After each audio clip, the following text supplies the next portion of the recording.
This is for the panel discussion, transforming care through a consumer-driven model.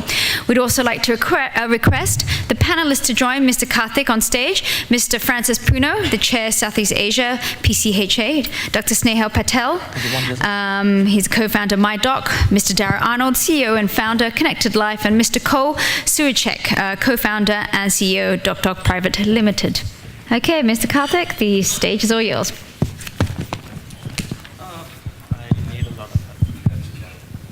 Okay, thanks again. Good to meet you. I'm not going to go through the same introduction again we just went through. I think it's a very interesting topic for us. I'm just reading it out aloud. Transforming care through a consumer-driven model. What I have is a distinguished set of people from my left to the right. If I can request each one of them to probably quickly introduce themselves, about a minute, and then we can dive into the topic for discussion today.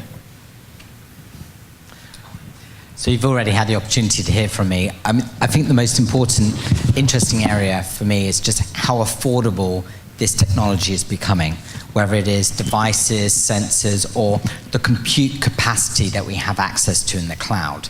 So what we've been doing would have cost $10 to $20 million worth of capital investment 10 years ago, and now we just spin a virtual machine up and pay as you go. It's incredible, and it just, you know, we're only limited by our own creativity and imagination. My name is Francis from PCHA Southeast Asia. Basically, my concept here is really to deliver healthcare a more simple way for people to be able to monitor their wellness. My name is Karthik. I'm from Napier Healthcare, Singapore-based technology firm. We make software that runs hospitals, nursing homes, home care agencies, and everything else in between. My pleasure to be here today, and distinguished audience. I hope we have a good discussion. Chair. Yeah, so I'm Snehal Patel. I think also, like Daryl, you had the chance to hear from me earlier from MyDoc. I think, like Daryl, I'm quite excited at the intersection of various sort of trends when it comes to healthcare. I spoke a bit about insurance, so I think our sort of key focal points now are how do we get the ecosystem to really speak together above and beyond the conversations we've had up till now, but sort of incorporating sort of non-traditional actors in the healthcare space that have a stake in the game. And I think that's what's really exciting to see. That's happening organically, and how we can help sort of facilitate that. Thank you. My name is Sirucek. I'm the founder and CEO of DocDoc. We're Asia's largest doctor discovery company. So we actually empower consumers to make more informed healthcare decisions, which is a really important point. You know, my daughter actually just, she was in the hospital. I literally checked her out 15 minutes ago before I walked into the room here. She had pneumonia. Not a big deal. But I was sitting there as I was checking out, and I was looking at the hospital bill. And I was looking at all the different charges. And I can't help but be offended every single time I see that bill. Like, there's so many things that were charged at such egregious rates, and I wasn't paying for it, the insurance company was paying for it. But even then, I was like, I felt bad for the insurance company. And so I think it'll be interesting to have this discussion. So often we talk about the cost of healthcare, and we talk about it in the context of the need for technology to change, or, you know, the problem in healthcare and cost escalation has nothing to do with technology. It really doesn't. It has to do with a whole bunch of barriers that have been built up between doctors and clinics and hospitals and insurance companies, and the way they battle between each other. But what it doesn't have anything to do with is the consumer. So I hope we talk about those barriers today, and I hope we also talk a little bit about what technology can do to inform consumers to actually shop with their dollars with some intelligence. It's because I think that's really what's driving a lot of these issues. Thanks, Cole. I think you make an interesting point. I did an interesting analysis a few years ago about the percentage of investments that various industries make in IT. I think if you look at it, if I remember those numbers right, I think the banking and finance topped that chart with about 14 or 15%, and our dear healthcare industry was at 1.5 to 2%. That also tells you the amount of sensitization to IT and technology. So if that is the amount that you spend, technology obviously cannot become a problem in delivering healthcare, to your point earlier. So I think this also brings us to an interesting point about where are we going today with technology, with the increasing consumerization of healthcare. So maybe Daryl, you would probably have some ideas on what do you think consumerization is doing to us, whether it be in healthcare services delivery or in technology or anything else. So I think, it's completely changing accessibility, and it's creating a complete new playground for different types of players. So, if I'm able to access the data, I could be a data scientist that's come up because my father has Parkinson's disease, and I could come up with a killer algorithm that I could then just push onto a standard wearable like an iWatch or a Samsung device. And suddenly I've got objective measurement at zero cost. Just game-changing, right? Now, if there are, future forward-looking governmental institutions that go, hey, that's really neat, we want to be part of helping an industry transform, and make it incredibly easy and affordable for my algorithm to be validated, tested, trialed, and approved, then suddenly I've got effectively zero cost of distribution. My dad just has to spend $100 on a device. And maybe there may be somebody who's in the business of medication, like a Roche or somebody, might pay me a small amount of money every day to help steer their medication, delivery of Lepadova. A completely new ecosystem. It just boggles you, right? And I can give you example after example after example of the potential. And it's cool. The way we see it at PCHA is that the key word here is convenience. And there's so much said about sensors and devices. But we foresee a world whereby, everyone here has a phone, and that's the closest device we have. So the phone, we expect to be able to get all information and make it simpler for the individual rather than having an ECG in your pocket or whatever. So we see all these technologies converging into one single unit. I think that won't be so far away, and companies are moving towards that. So when we talk about sensors, it won't be invasive. It will be something that we're not aware of. It could be a patch or whatever, which we see already happening in California. But it's just one device, basically. I think that's a very interesting point you make about technology that should not be intrusive or invasive. I was just giving a talk the other day in a long-term care conference, and we were talking about putting a barcode on the toenail of an elderly so that if they do get lost, whoever finds them can just use the QR code and get the details and send them back home safely.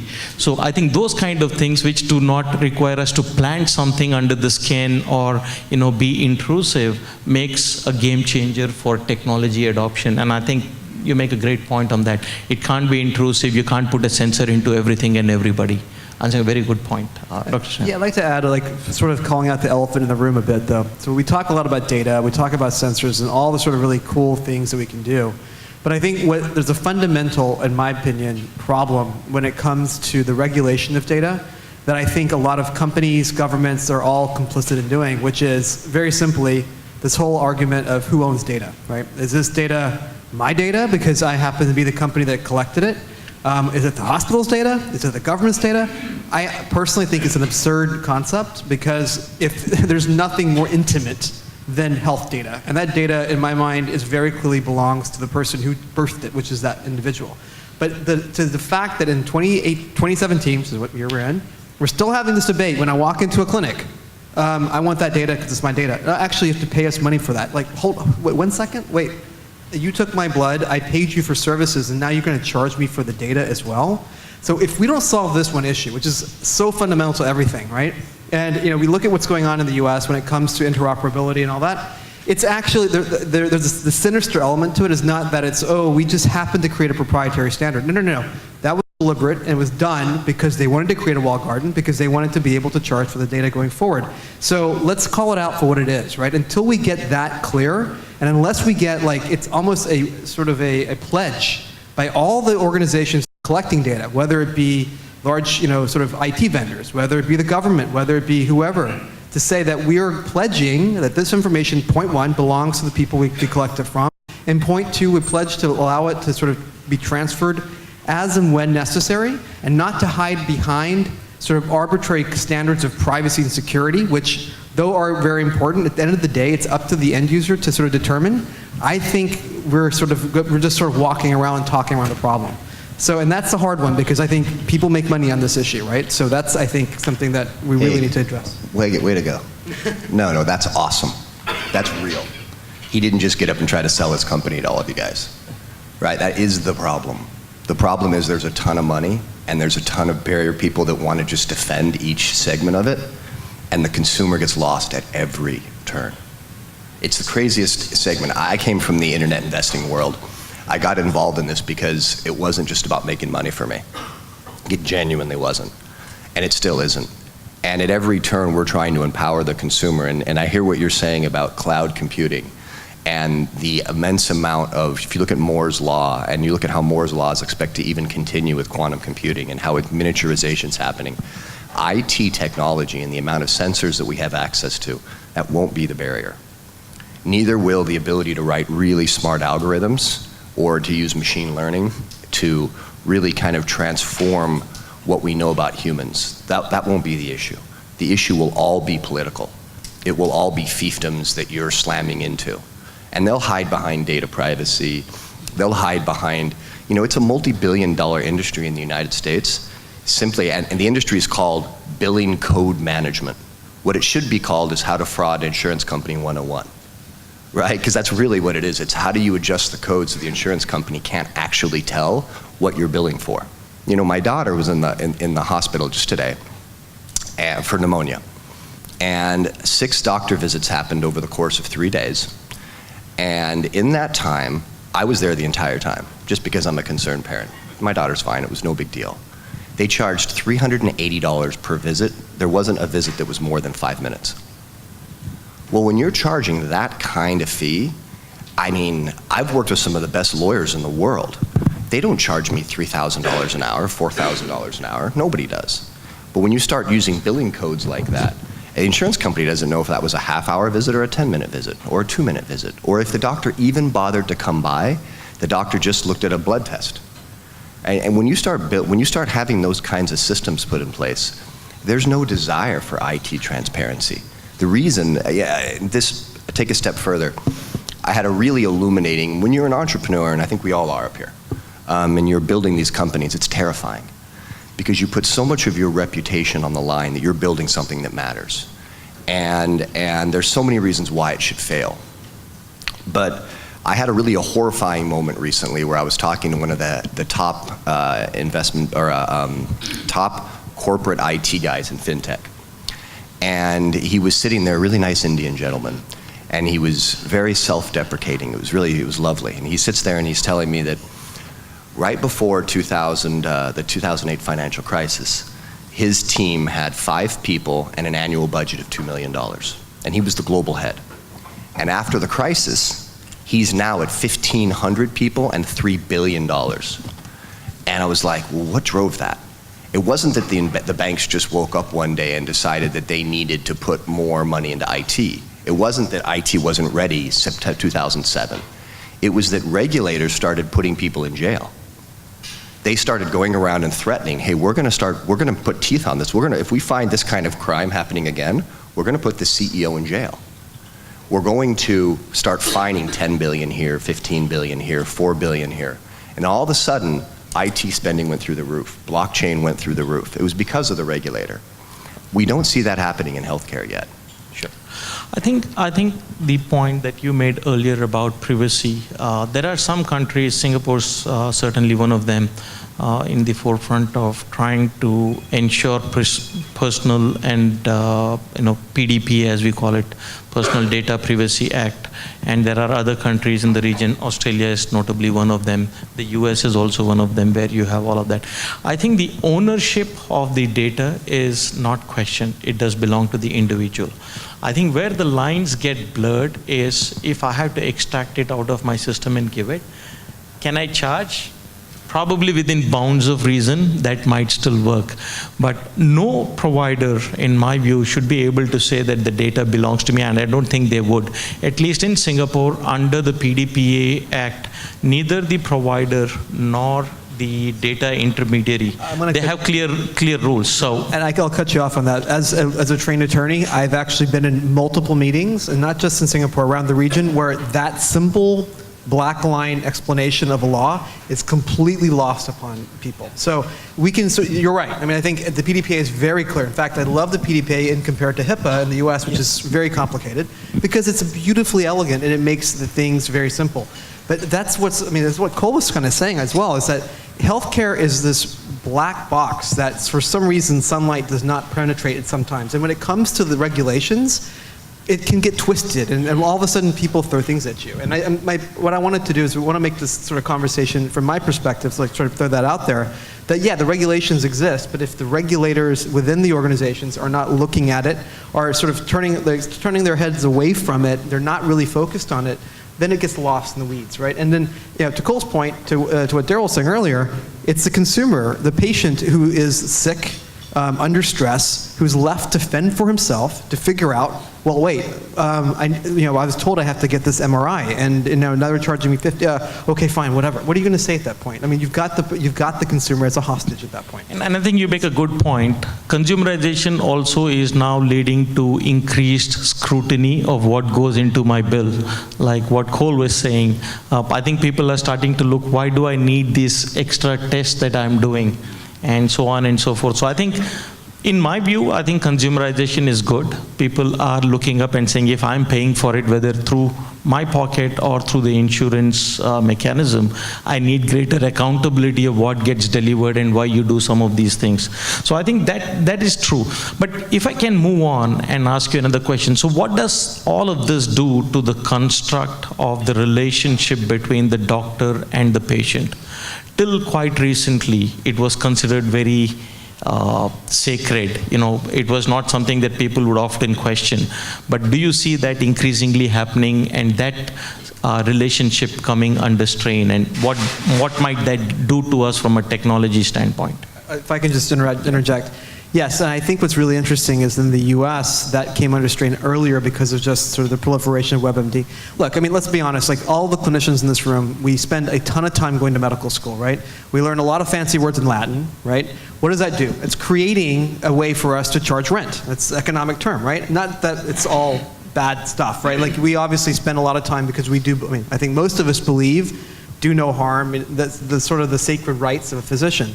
That being said, there is the classic information asymmetry, right? You've got a patient who not only does not speak that lingo and understand the complexities of healthcare, they're also under stress, right? Yep. They come to you sick and with the most sort of, you can be no more, I guess, compromised position than when you're under some sort of illness, whether you or your family or someone that's or a loved one, right? So I think, this consumerization, I hear it from physicians all the time, like, man, I have to deal with this person, comes in with a drug ad or comes in with like a WebMD. You know what? That's great from my perspective. I mean, that's challenging. And as good physicians, we should actually embrace that. Yeah, it's a little bit more annoying that you're no longer the guy on the pedestal. But you know what? That's not the job. The job was actually to get the patient better treatment, to make them more well. And yes, you have to answer more questions, but that's also challenging me or a physician to make sure that we're at the top of our game. So I think it's great. I mean, there's more noise, but that's the job, right? Yeah. So. Well, there's really no disconnect between the patient and the doctor. And I think that relationship will continue to solidify. The important element here is how the doctor is able to provide better care and services utilizing technology. And hence, the way we would like to see it is that all these technologies, whatever technologies there are available today, which could be several devices and so on, will eventually be, again, there's going to be another wave of disruption in diabetes care, whereby if you look at the type 2 diabetes, you look at the basic glucometer. Do you know that there are 19 steps just to take your glucose, from taking the bag, taking the device out, the lancet, and so on. So you will see more and more technologies making it more convenient. Connected health should fit a consumer or a patient's mind, a lifestyle, rather than to be disruptive in their lifestyle. I think the other bright silver lining, if I see in consumerization, is it also helps us expand the base of healthcare services that need to be provided. I would actually welcome it, because if someone takes greater interest in their health, they will also probably lead to more consultation and better care of their condition, which means it should, because now more people are sensitized to their health needs, generate that much more revenue for all the stakeholders, and in some ways expand the revenue. Yeah, so I think there's a terrific economic opportunity, and it's known as producing health. So I think the producing health industry is a lot bigger than the treating Health, yeah. So that's awesome. And so what patients' consumerization is doing is it's enabling the individual to become more informed about how they can take proactive actions to live a better, weller life. And so for the doctor, it's an extraordinary opportunity for them to take themselves from the base that they have and then just extend that into being more of a coach, a mentor, whatever it's called, yeah, which can be a lifelong relationship, that can be an everyday contact point, right? Who doesn't want to be being better, producing the health? Sure. And I think also this will change the way for us in the technology industry to react a little differently. What in your mind would you think are the better productivity tools that a physician needs or the consumer needs to make that relationship better and stronger? So it isn't even, this isn't even really an IT argument. It's not really a sensing argument. We solved these problems a long time ago. It's a little bit of a workflow argument. And as I got into IT and healthcare, I'd been investing in IT for 20 years before I got into starting DocDoc. And the one thing about healthcare that's different, there's a lot more data, and the structure of it is very complex. So that's one thing that is uniquely hard about it. Now, I think that is used as an excuse to defend rent, but the reality is that it is more complex. The number one thing that needs to be done here, and by the way, this will come from the consumer. If you want to see real change in the healthcare industry, it's going to all be consumer-led. It's not going to be government-led. Governments don't lead innovation.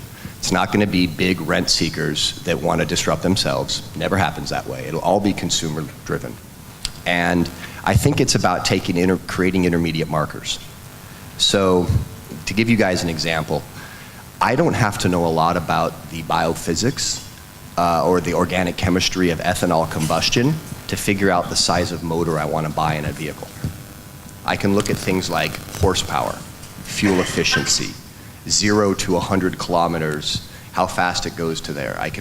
When I go to buy a car, I don't have to understand the physics of crumple zones to understand car safety. It's the same thing in healthcare.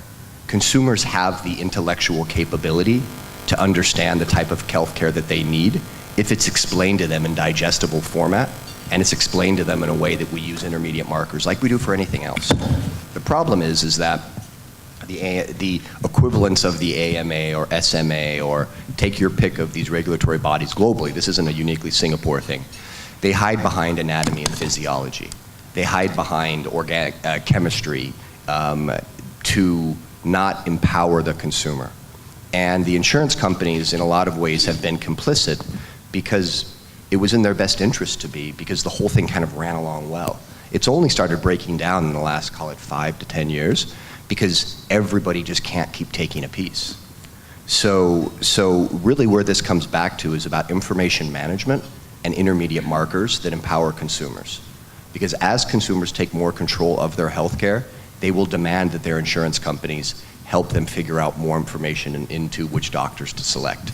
they will demand telemedicine solutions. They'll demand better sensors for their care. But it'll be consumer driven.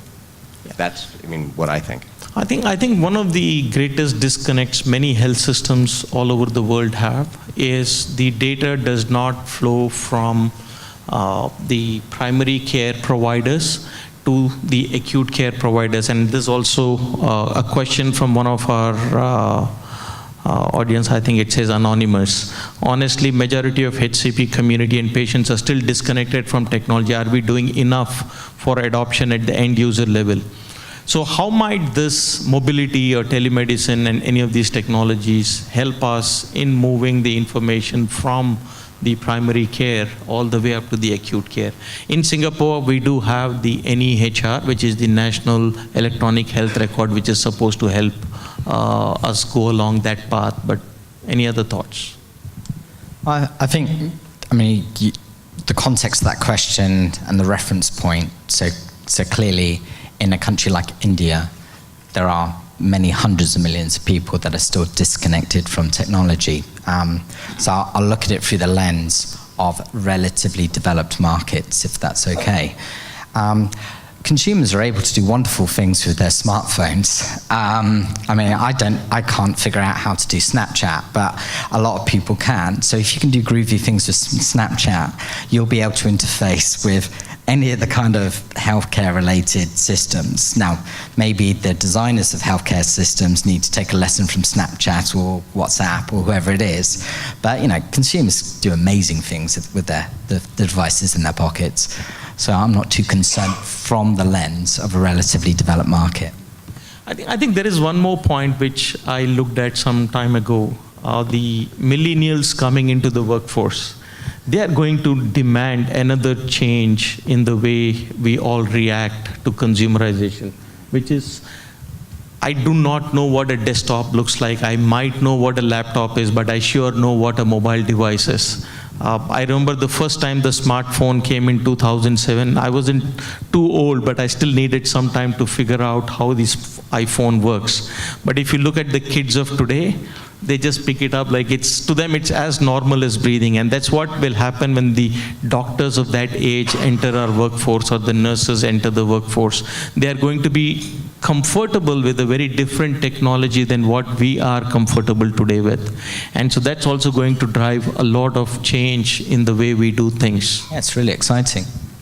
I just want to say that, we're living in exciting times, People are living longer. We have a million devices around us. And so 10 years ago, we never thought about monitoring our steps, our calories, and activity.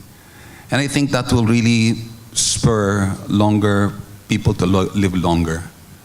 And just being excited about that and be concerned about your health will really overall benefit the individual. As to the point of Karthik earlier about, how data can be exchanged, it's just I don't think that will change over the next 5 years, especially in the countries that we cover. It's only in central governments like Singapore or KSA, whereby it's mandated. So it's nice to think of the ideal situation, but within the hospitals themselves, within the private hospitals themselves, why will Dr. Karthik give it to another hospital to share his information? So I'm not banking on that yet, and I think that's a long haul. So, but the more important thing today is just to keep being interested with how well you will be and how long you can live, so to speak.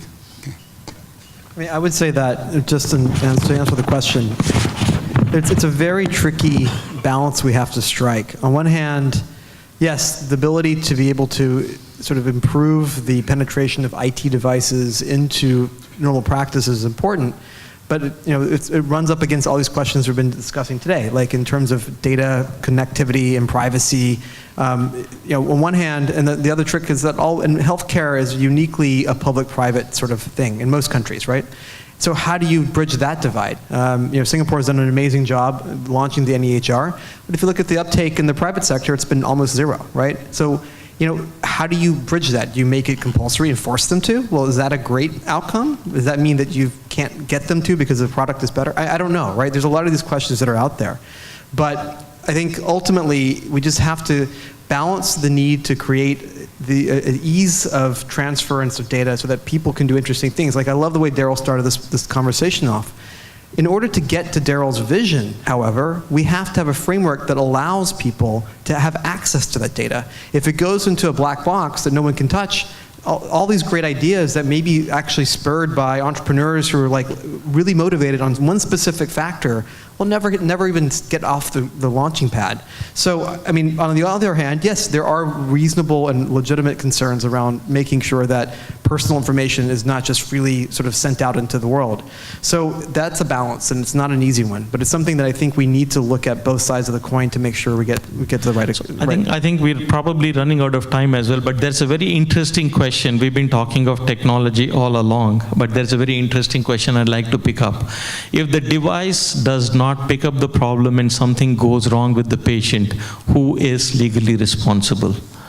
I think this will be an interesting topic for us to discuss as people who provide technology solutions. So I guarantee you that all the technology companies take a real step back from any kind of care delivery, right? So they're not going to be liable for that. That's not going to happen. They don't have the financial wherewithal to make it happen. It will be discussion points like that that are used to retard innovation to the detriment of the consumer. That's a red herring. Yeah. Here's the thing that's going to be the big driver, and if you want something positive, like really positive, here's what's going to drive change. Insurance companies, 15 years, 20 years ago, they had one of the coolest business models in the world. If you think about it, they could aggregate a whole bunch of people, they could take the net benefit if you split it out evenly, keep about half, pay them the other half, and then there was this huge margin, and nobody really understood actuarial analysis, and nobody really understood how that worked. And so they went out and they used like an Amway, and they went all around all of Asia and all over the world, and they just hired agent after agent after agent and just pushed this. And everybody was better off. So that's kind of a thumbnail history of insurance. What's happened since then is you've gotten ever increasing competitive intensity. And what we're seeing now is that these insurance companies are having to compete and having to figure out ways to become wellness companies. And that's a lovely trend.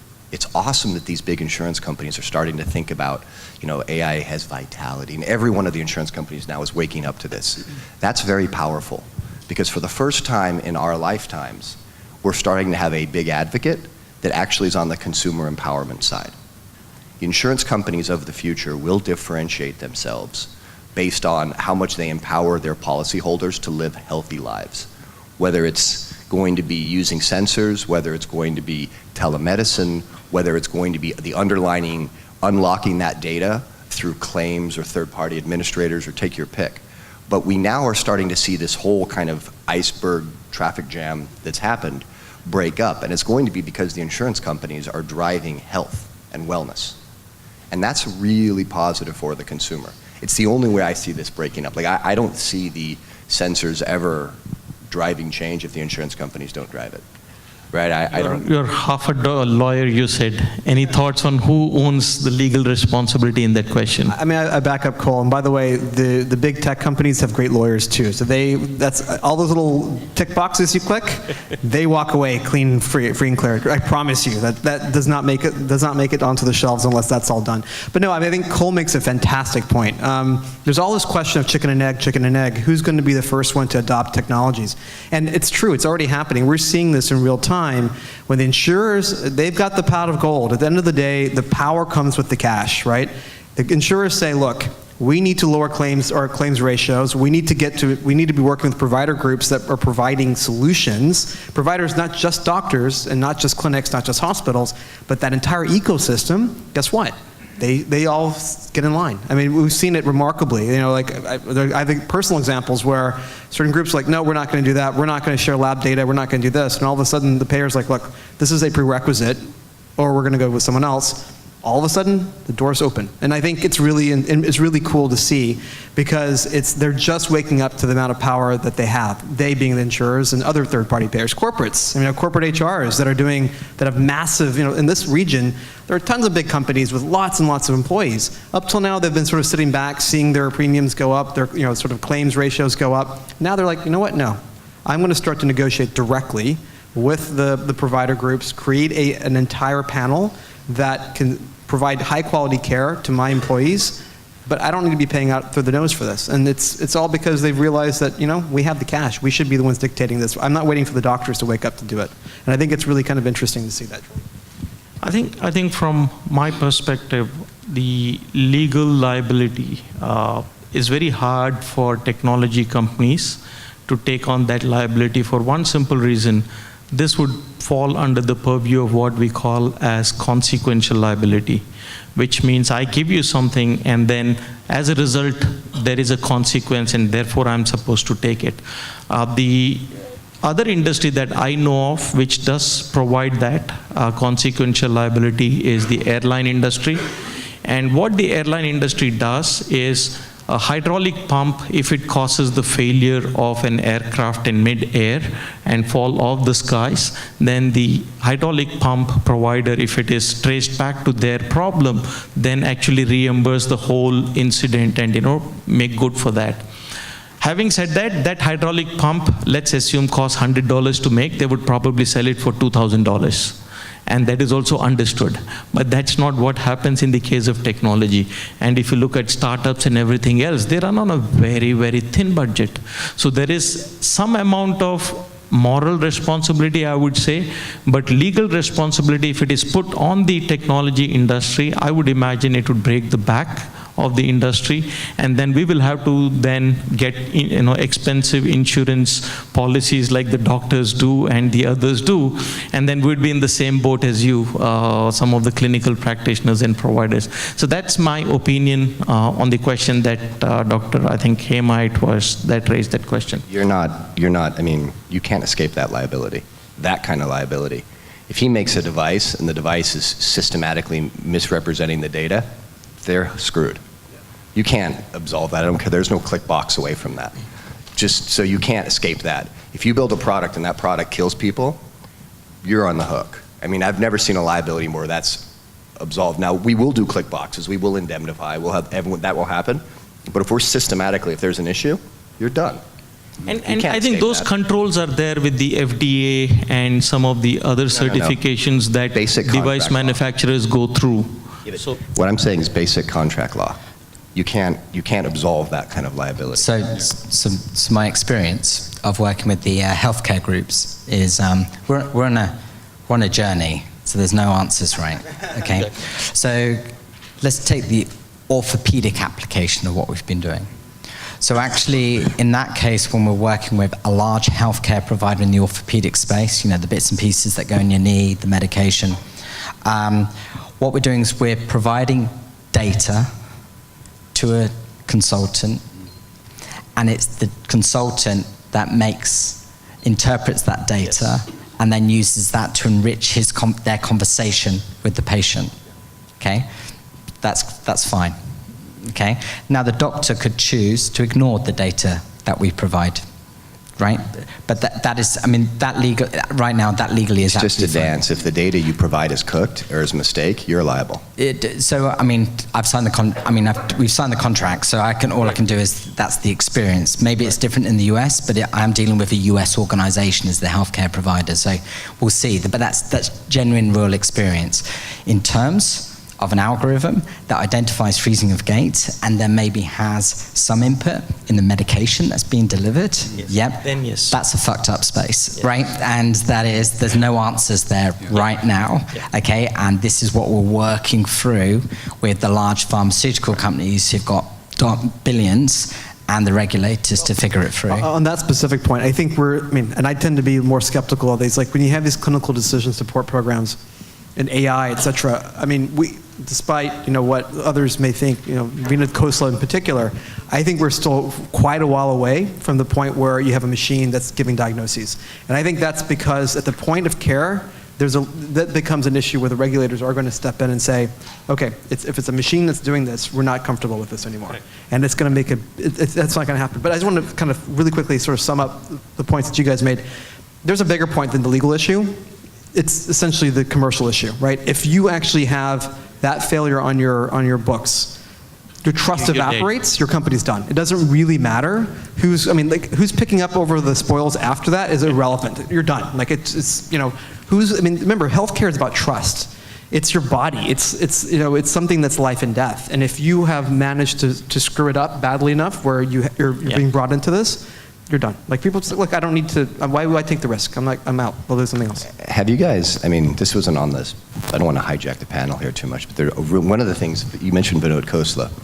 So Vinod Khosla is one of the most prolific technology investors in the world. Founder of Sun Microsystems, is invested in a whole litany of incredibly successful companies. He thinks that healthcare is about to go on a crashing downward trajectory as a percent of GDP spend. That we've hit the zenith, we're at the very, very end of it, it's going to come crashing down. That's interesting to me, because it truly is a revolutionary thought. Because when you sit in here where the Republicans and the Democrats in Congress in the United States debate this, it's never it's never crashing down on expense. That isn't even out there.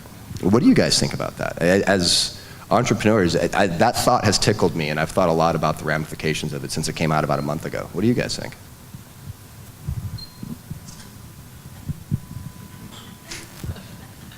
I'm not very conversant with the U.S. politics beyond Obama. He's saying it globally. This is not a U.S. phenomenon. He's saying globally, the percent that we spent on GDP is about to radically alter. So I think you probably have to look at it through the lens of social care and healthcare.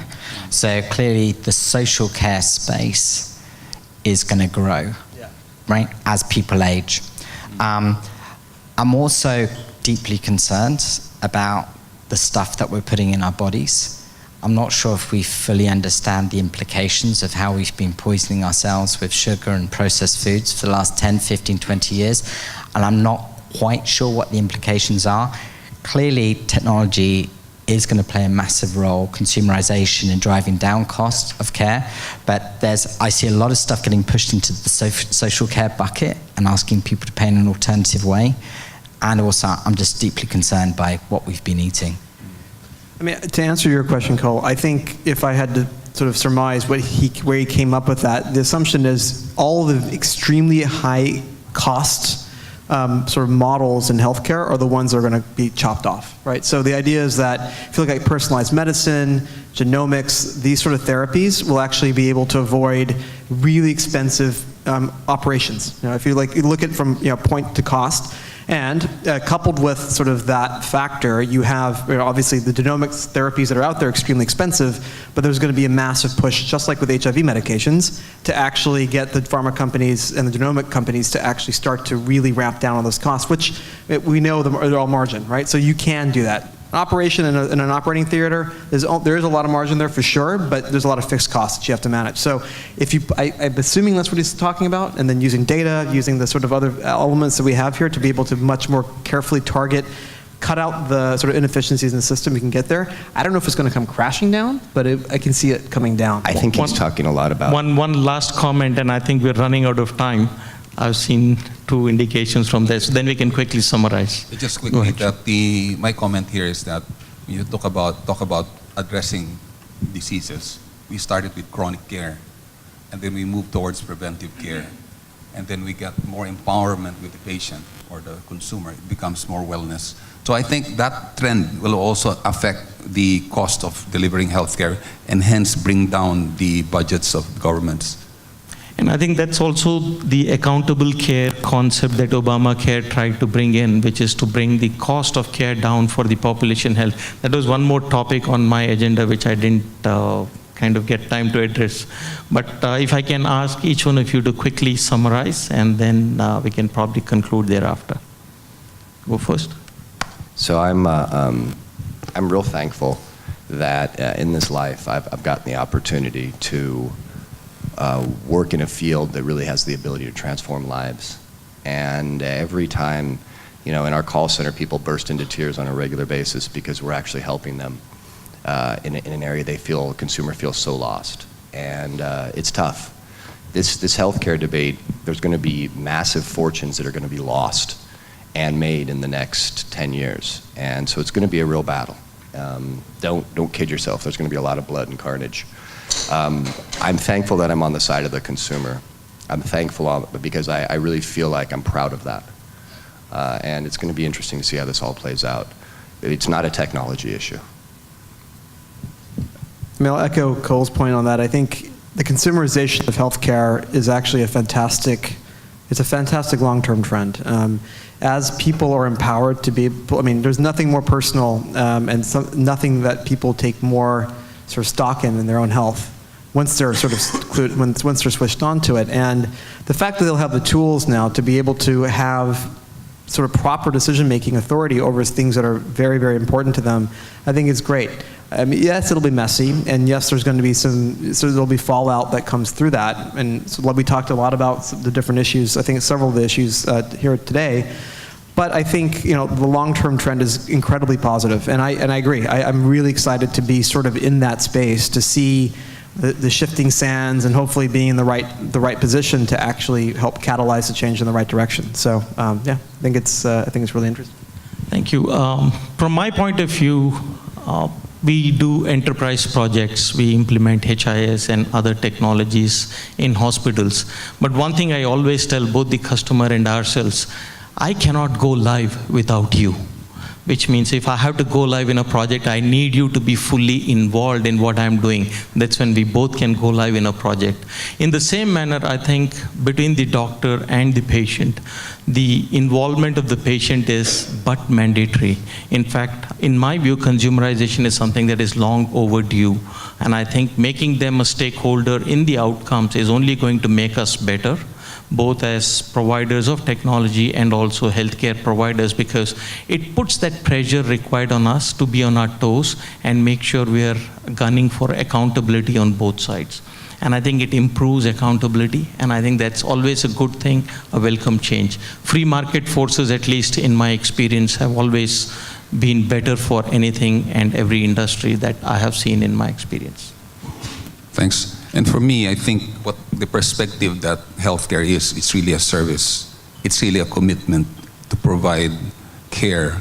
And so if you focus on that pivot, then everything will follow. But if you're muddled with the commercial side of it, then you're very short term. So I've seen so many companies in the ecosystem of healthcare, whereby they're very short term and they can't last. But if your passion is to help provide service, you'll last longer.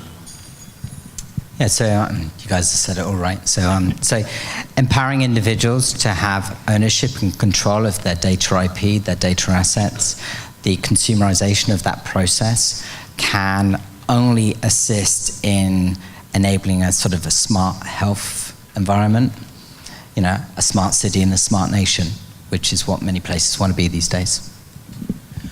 Gentlemen, thank you very much. And I also thank the audience very much for patiently sitting through these discussions. And I hope you did find something interesting amongst all the eminent panelists on the stage here. Thank you very much.